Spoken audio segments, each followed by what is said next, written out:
So I'm a polar and frozen landscape artist, and exclusively I work in watercolors. The first thing that everybody asks me is, why would you want to go there? And the first place I got to go was Antarctica.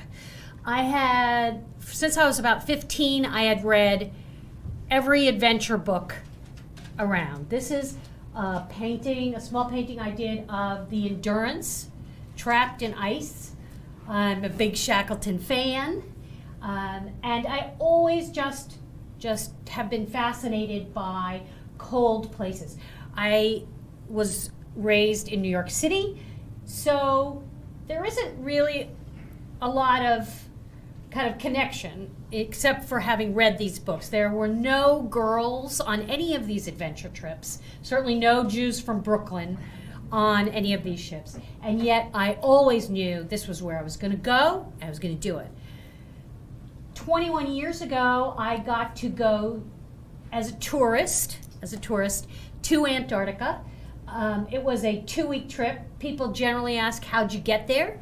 I took a plane from Boston to New York to Argentina, and then Argentina all the way down to the tip of Argentina. So Buenos Aires, then Ushuaia, and then the boat ride, where that arrow is, from the tip of Argentina to the Antarctic Peninsula. That took 2 days, that ride, through some of the roughest waters in the world, which was very exciting. The ice sealing is something that is referred to when you talk about women on Antarctica. I had a girl ask me once in a class, were you the first woman in Antarctica? I was like, no. But actually, women in Antarctica were really only there since the 50s. And it's still a small percentage. What I wanted to see was the blue, the ice. This was the most exciting thing for me. And does anyone know how that blue happens? Scientists here? It's the density of the ice. All other light waves are trapped, and the only light wave that can come out is the small blue, the really deep blue. It's really exciting to see when you see that. I started painting about 2 years later, although I knew I always wanted to paint it. I don't know why, but it was in my head. And so these are some of the first paintings. They're fairly realistic, and I'll show you in the next one. This is the original photo on the left, and on the right is the painting. You can see the camera mark there because I was using film 21 years ago. I didn't take that many pictures because it was film and it was expensive. Those black dots there are seals. In general, I try not to put animals in my paintings because then you kind of know exactly where you are. I like this sense of this is sort of a mystery. You can see there's some pink on top of the ice there. That's snow algae that grows on ice. And so you start to see some of the colors, which are amazing there. This is the first photo you saw, and that's the original photo it came for. You can see the ship next to the iceberg.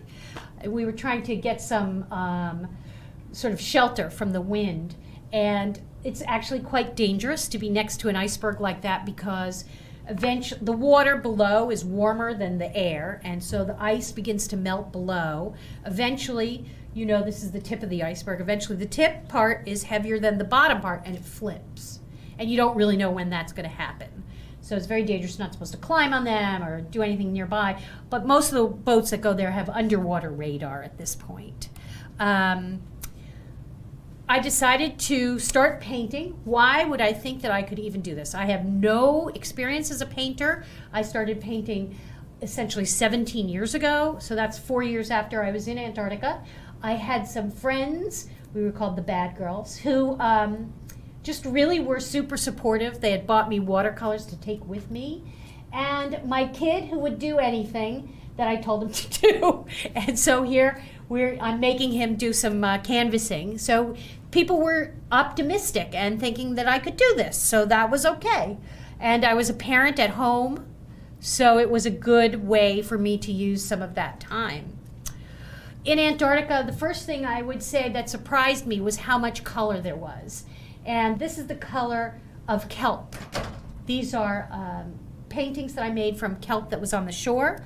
And there were also bones from abandoned whaling stations We think these were most likely blue whale bones because that's the gold standard of whaling, because you get so much bang for your harpoon buck. And there were just bones littered all over the shore. It's now, the International Whaling Agreement was from 1965, so these bones were at least 50 years old when I was there, or 40 years old when I was there, but they're now older. And so they will not be eaten. There are no land mammals in Antarctica, and there are no bugs. So what will eventually get rid of those is wind. I started being able to travel with my family. I had more subjects and more confidence. The one on the left is Iceland, and the one on the right is Alaska, the Mendenhall Glacier, for those of you who've been to Alaska.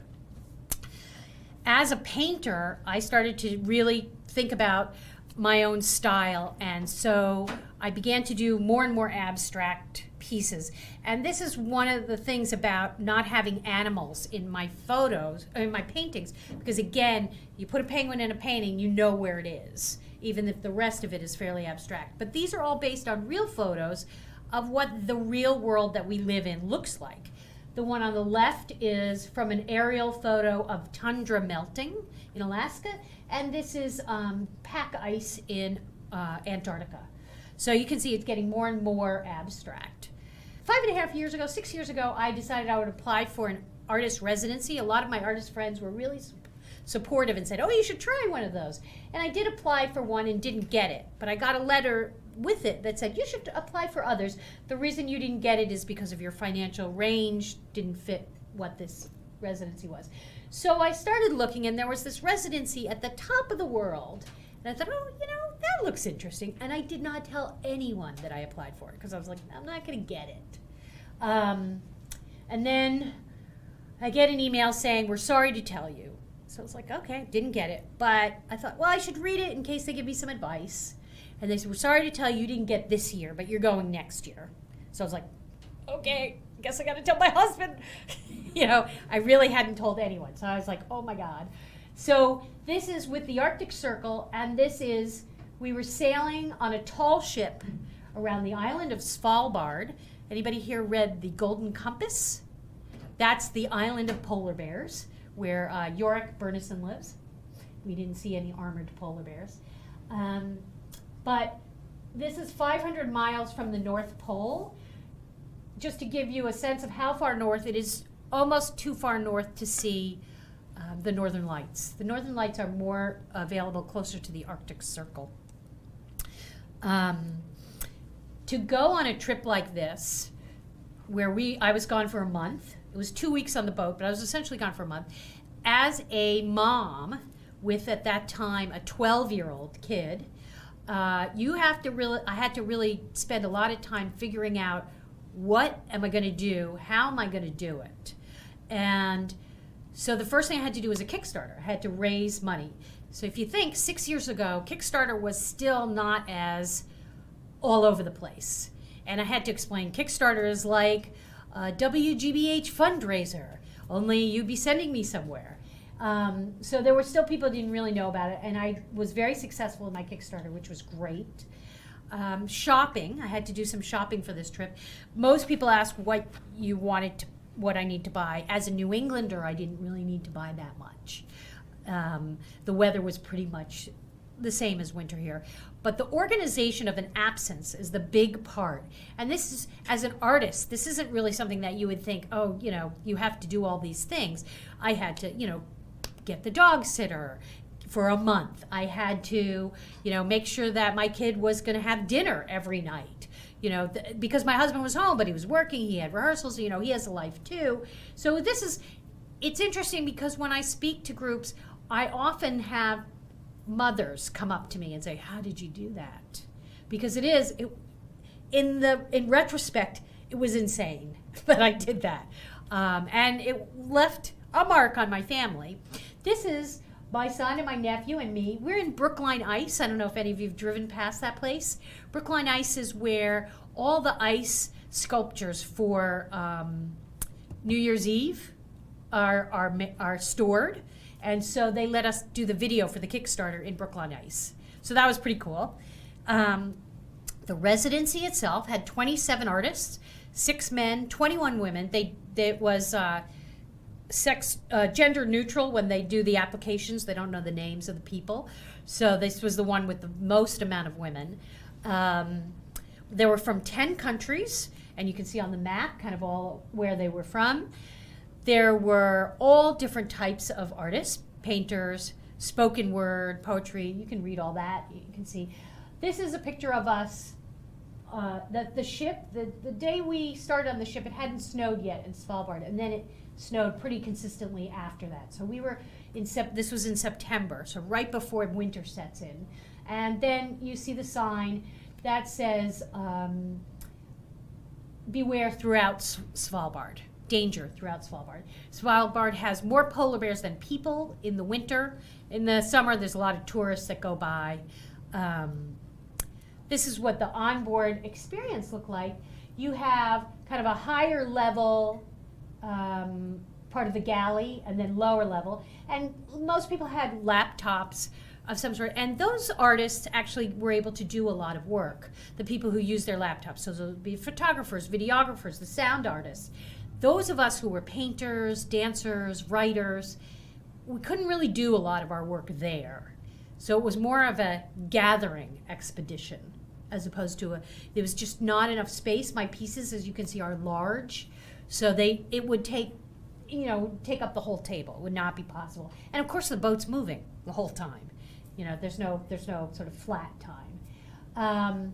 The places we slept were below, so there's our staircase. That we were in bunks. That's a bunk there. We called it the nest. Then, of course, the bar, which was very important, and that's part of the galley. Considering we'd never met each other before, did pretty well together.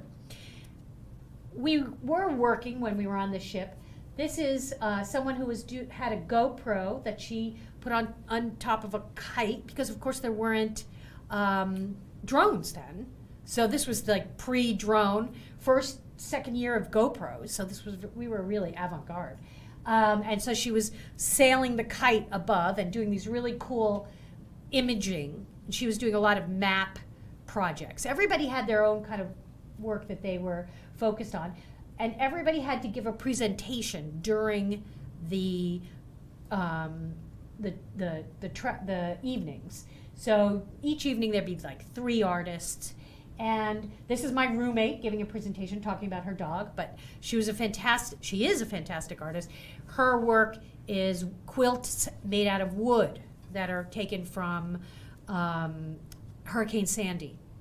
And so that she breaks them up and makes them into quilt. So really interesting stuff. She collected garbage that was on the shore, which unfortunately there was quite a lot, because where we were in Svalbard was on the route of, we were from Russia. We'd get Russian garbage, was where the stream of water came from. And nets, too. Every time we got off the boat, somebody would take a trip in that Zodiac. That's the pack ice right in front of you. That means the ice that's breaking there. Would take a trip on the Zodiac, and they would go and they would look and do a tour of the area that we were going to be. And the reason they needed to do this was to see if it was polar bear free. The dog was a new addition to the tour. They had never had a dog before. I can't tell you how thrilled I was that this dog was on the tour, because I knew the dog could smell a bear before we could see it. I have never felt more urban than when we were talking about polar bears. You can't walk anywhere in Svalbard without a guide with a gun. Get onto shore. These are the rifles. They gather us all together. So maybe 4 or 5 trips on this Zodiac from the boat once everything was clear. Get onto the shore. We'd get our sort of water gear off and get our work gear on. And they'd say, okay, everybody stand around. We're loading the guns. The bullets are this big. And they said, you don't get 2 shots with a polar bear. No polar bears were hurt. That's always a big fear. But they are absolutely terrifying. Because, one shot, you have to get that shot right with a polar bear. So the dog, I stuck to the dog like glue. I was like, Nemo is my hero. So then when we were there, we were in this triangulated space, generally on the shore, where on each point of the triangle would be someone with a gun. Sometimes we would take hikes. There would be a guide at the front with a gun and a guide at the back with a gun. And I would never go on the hike unless the dog was going, because the dog didn't go on every hike. People would always say, "You're so brave to have gone to Antarctica." That was no fear. This was fear, but made it through it. So here's my feelings about polar bears. So this is a polar bear from the distance. You can see he's kind of far off. We were on the boat. Whenever we saw the polar bears, we were on the boat. That just was how it worked for us. I was thrilled about that. This is a polar bear. We had just gotten back on the boat. The polar bear was sniffing around where we had just been. And I was like, ugh. Everybody's like, polar bear! Oh, God. But I did want to do some stuff with my art as opposed to just fear. This is Arctic ice. To some extent, every place you go with this kind of ice is going to have different ice. In the Arctic, the jade ice is because moss and green things have been frozen, and then 10,000 years later, that's what's left. So jade ice is, and then you can see those sort of brown or red stripes. That's iron in the soil. That's called glass ice. Glass ice occurs when an iceberg has flipped. So this is a very recent flipped iceberg, because you get that, you know, when you have an ice cube in your water, the part that's underwater is clear. The part that's on top is somewhat oxidized and has that kind of white burnished bit. And that's what happens when an iceberg flips, is you get the clear part up and you can see it's starting to turn white at the top. Those stripes are due to layers of soot that came on top of dirt or whatever, blew onto the glacier, frozen in, and then 10,000 years later, that's how you get a stripe. And that's the beginning of that. On the left is moss freezing inside of ice, just right in front of my face. Obviously, that's not, ready to be an iceberg, but that's the beginning of the process. The next two pictures are interesting because they're both taken with color film. This is within a day or two. The left, you can see at the very edge, you can see the blue a little bit. It's a color picture of the crazy formations in the rock and the glacier areas in Svalbard. Svalbard is a newer Earth formation compared to Antarctica. And so Antarctica has much, much, much more in terms of heavy glaciers because they're so big. They've been there for a long time. In a way, it's more like Iceland up near Svalbard, which is Iceland being a volcanic island. This is just a sunset. You look for 1 minute, it's there, and the next minute it's gone. As we were in September, we were heading towards October. The beginning of November, maybe 10th of November, there's no more light. So the days are getting much, much, much shorter. You have a sunrise, 5 hours later, sunset. You never have high noon. It just is like up, down. And it's always this really weak light. It's never really super sunny. And when you do see the sun, you're just like, oh, there it is. There was life in the Arctic, unlike in Antarctica. You did see penguins and you see birds, but the Arctic has a lot of mammals, as we know from polar bears, and there's whales and there's things. These are reindeer.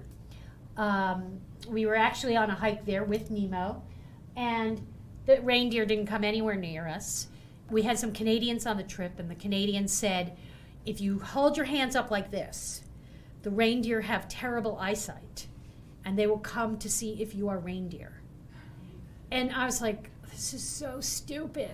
So there's maybe 8 or 10 of us going, yeah. I'm telling you, they came right up to us. It was like, whoa, here comes a reindeer.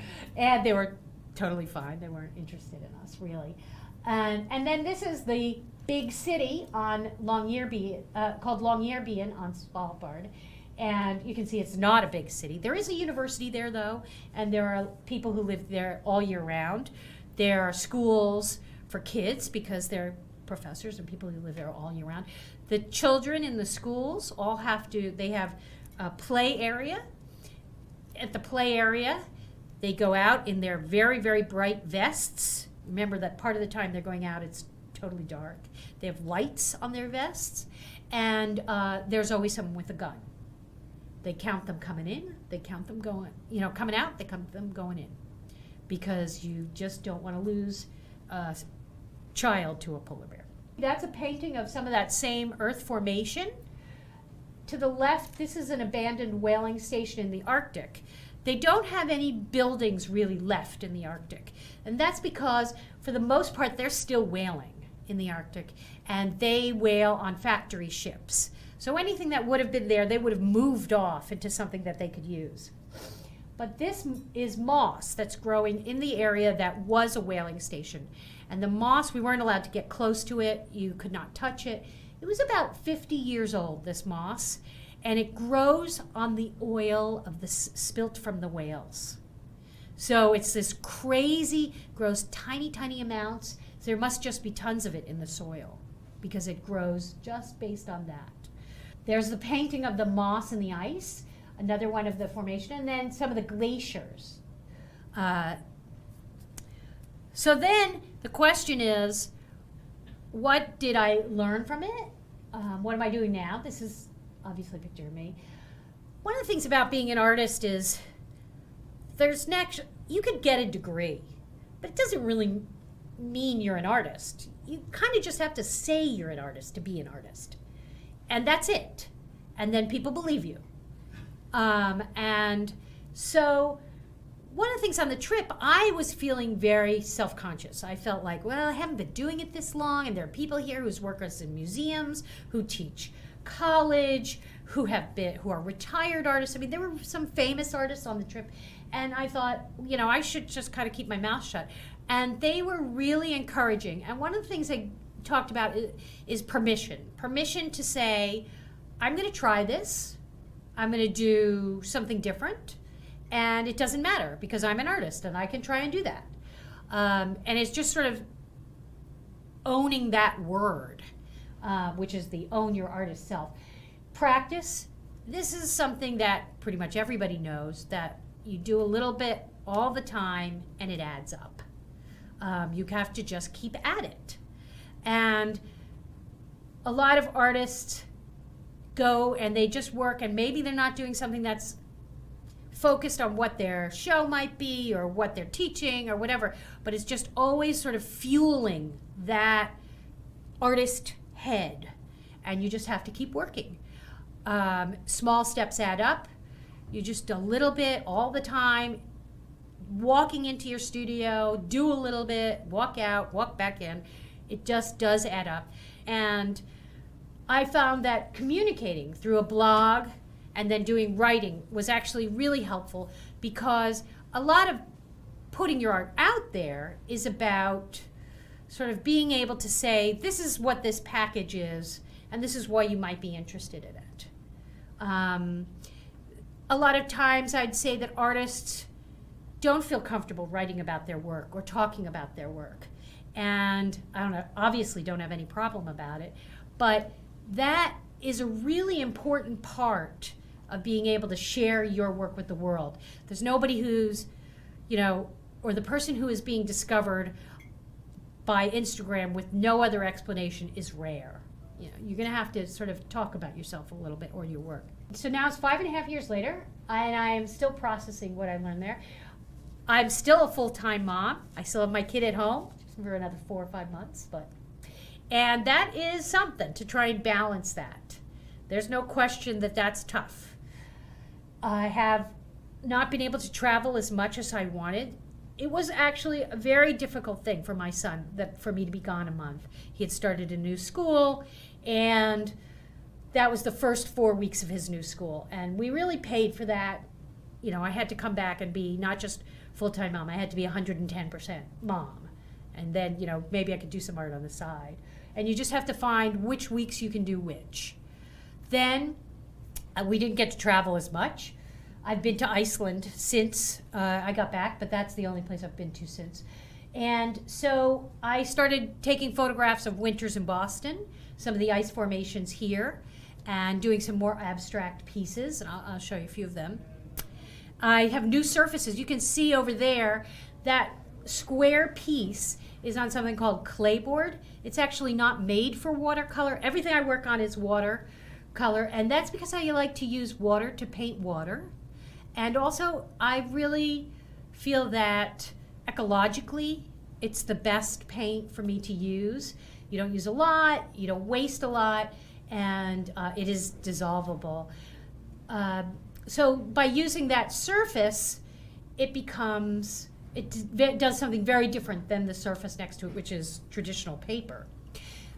So I'm working on different sizes. I have some 5 feet by 5 feet pieces, and that's unusual for watercolor. And this is sort of part of that whole thing of permission. I just like, let's try this. And then I'm just doing small steps, bits and bits and bits. A year and a half after I got back, I was asked to write an article for the New York Times for the travel section about being on a cruise ship, because my cruise ship was a different kind of cruise ship. And I was amazed to get a full page in the travel section. As a New Yorker, my father opened it, and it was, I had just won the Oscar. You know, that was it, to be in the New York Times. But it's a game changer. People still remember this article. They talk to me. I still get responses from it. It is still clicked on the New York Times website. It's just astonishing. And so I have a copy of it there because I milk it for all it's worth. But this is my son looking at me thinking, you are not famous.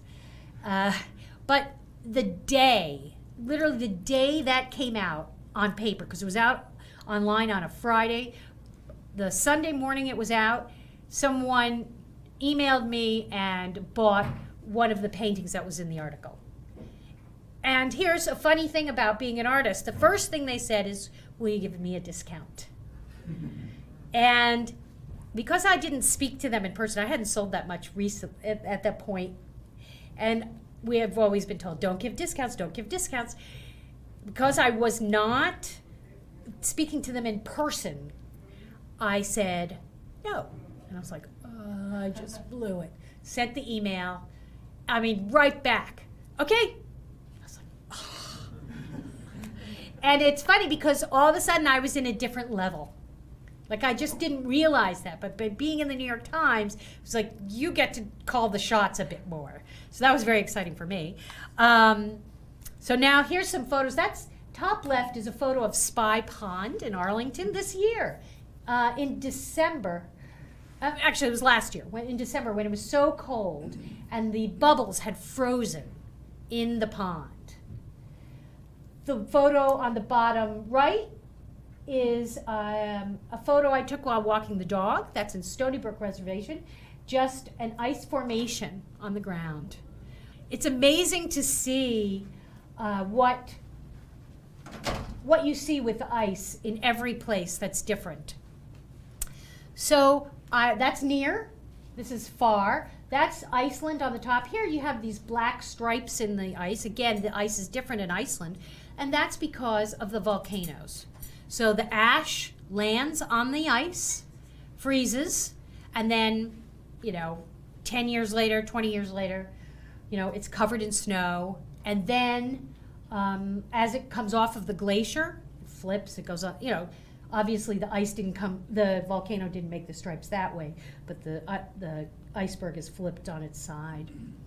And then this is just amazing to be living in this time where we can see ice on Mars. That's ice on Mars from a photo from NASA. I have sent the Jet Propulsion Laboratory some of my paintings, and they are rock stars. They tweeted it all over the place, which was really cool. I'm a bit of a NASA geek, so it was fantastic. Isn't that amazing that we can see that? So that is not my photo. I've been asked that as well by kids, if I was the first woman on Antarctica, and if I took the pictures of Mars. So neither of those did I do. But those are both public domain, because at NASA we own those. The next thing is the final slide, and this is me swimming in the Arctic. This is the only place we could go where there were no polar bears. because polar bears can swim. The dog did the tour of the beach, making sure there were but there was a town on one side and the dock on the other side. The point was we were going to go in, take a dip, and then run back out, wash on the boat, hot water. So I went in and I said, it's like Maine. It's not bad. Maine in April, right? I was in for about a second, then I was like, oh, it's so bad. And I ran up. My roommate was right on the beach. She didn't want to go. And she wrapped me in a towel. And I ran up to the thing. And to this day, I still have a little bit of frostbite in my fingers when it's really, really cold. I always have to wear gloves. But I encourage you to be brave, even if it's stupid. That's it. Does anybody have any questions? Oh, thank you. Any questions about anything? Have you found that your perception of color in your day-to-day life has changed since your trips to the Arctic and Antarctic? Yes, definitely, because I look at color more. I would say because I brought film to the Antarctic, I brought a roll of black and white. I was going to be all Ansel Adams. Fantastic. It was the worst role I took because there are so many colors there. And it really opened my eyes to seeing things. And so now I see a lot, especially in the winter here, because I don't particularly enjoy the summers here. Winter is my season. And people often see the winter as kind of boring and white and dead. And there's just so much color in the snow and on the ground and in the leaves and the evergreens, obviously. So I do see more. I would say it's not so much about the trip, although that opened my eyes to some extent. It's that I look at color more as I paint more. If you think about it that way, I'd say that may have had more of an effect on it. I do love color, and I'm glad that there's color in all the places I love. Anybody else? What happens if you touch the scary whalebone or moss? Yeah, traveling to these places, you have to be respectful. This is not, there's nobody who's going to say, people who were the tour guides would have said something. They said, you can't go over there. But you go onto a trip like this with the understanding that you respect that this is part of our planet that we want to preserve. If everybody took a piece of that moss, it would be gone. And the same is true with those whale bones. I was interviewed by a woman who said, did you take one home? And I was like, first of all, do you understand the size of a blue whale? But it's illegal. You cannot bring that. I'm not 100% sure of the actual laws in terms of bringing mammals, pieces of mammal stuff into the States, but there's definitely restrictions. And I think, anytime you go to a place that's a nature preserve, that's what these are. You have to act respectful. We did have one artist who painted some of the rocks, and he was really yelled at by the tour guides. And they you have to clean that. And it's already disturbed then. So, it isn't a silly question. It's more about, we're not just there to put our stamp on it. Yeah. Anyone else? Thank you for the talk, Phil. So you mentioned the garbage. Where is this garbage coming from? From the sea? The garbage that was collected was, there's all sorts of currents. So wherever the current comes from is where the garbage will flow from. Because we were so far north in Svalbard, we were near the Russian coast. And I can pull up that map if you want to see that. But so there were fishing villages up there and mining camps up there and boats, cold water fishing. So there'd be nets. There was, we found a sneaker, and things take a long time to degrade there, even longer than when it's hot. Because in hot, you do have the bugs, you do have more animals that would decompose what you could decompose.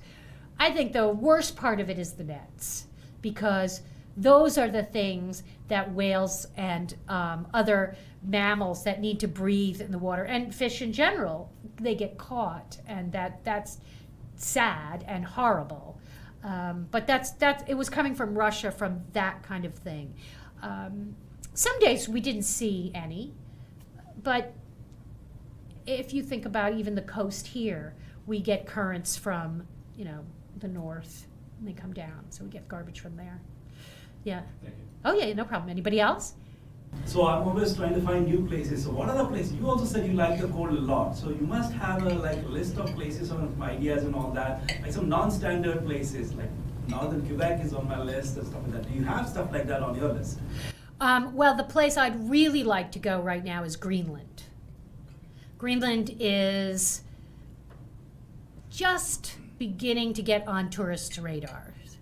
Part of it is because of the melting, and people want to see it. But the glaciers in Greenland are amazing. I've flown over them in the daylight, and you can see the glacier movement. A glacier is a frozen river, and so it's always moving. And even though it's small amounts, so you can see the motion from the plane. I can't wait to go to Greenland, but it's expensive. All of these island places, Iceland is expensive. Places where they don't grow a lot of their own food.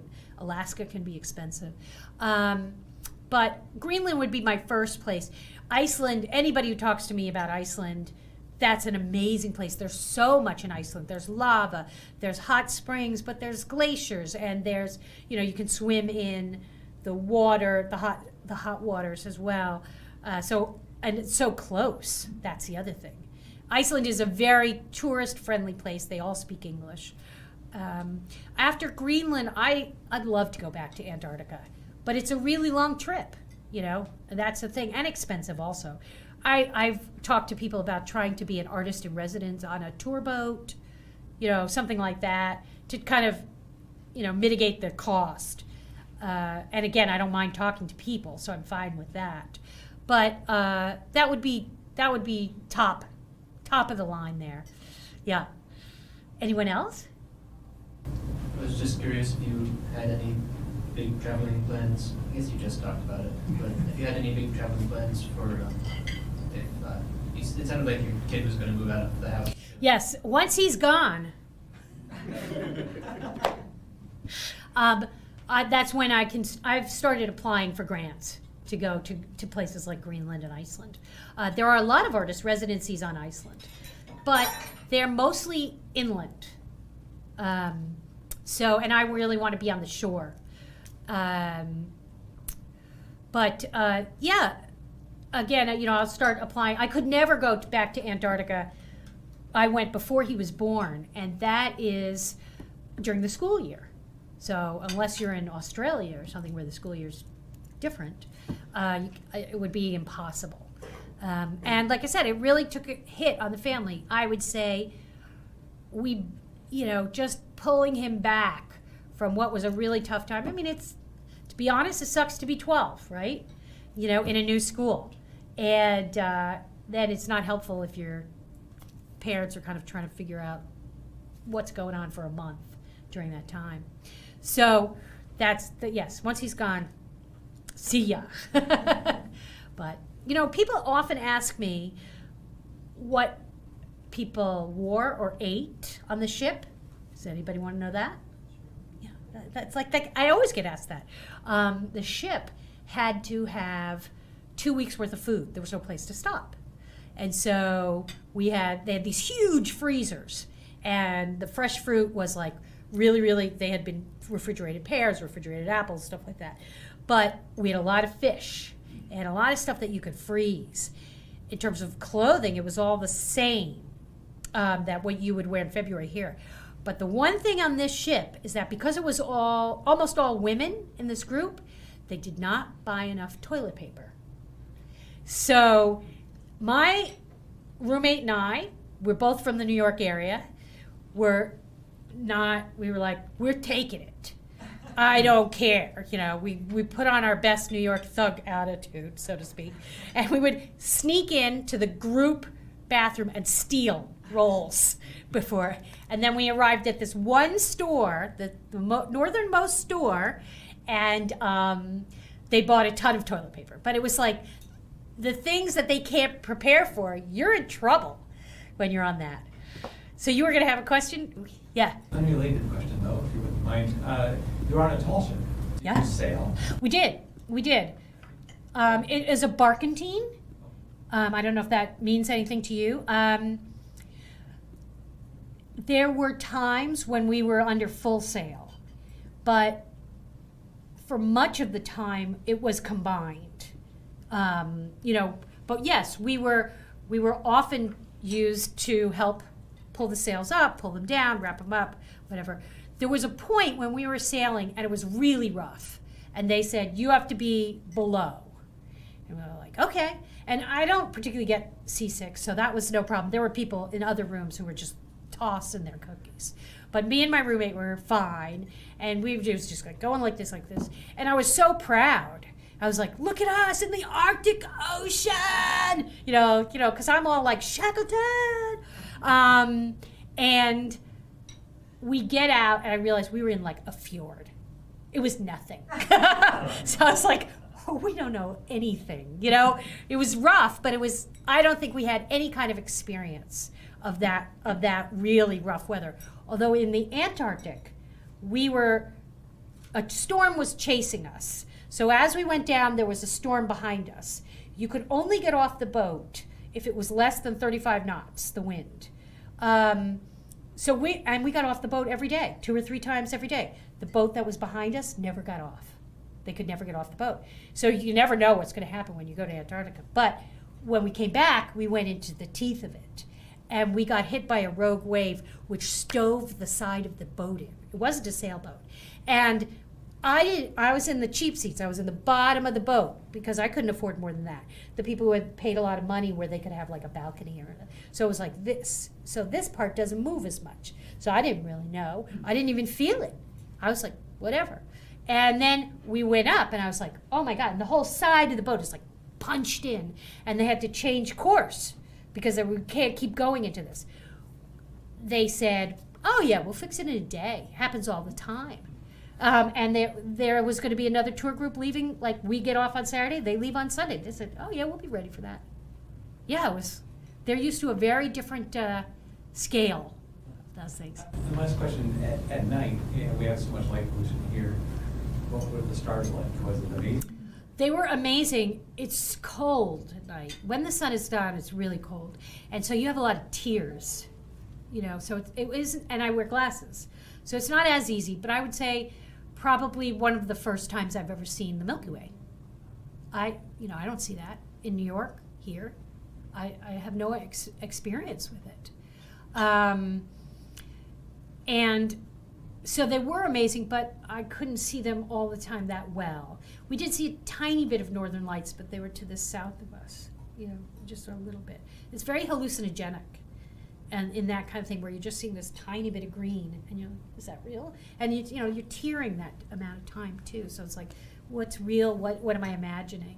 Yeah. So kind of cool, but also a little bit weird. Anybody else? Thank you so much for listening to me.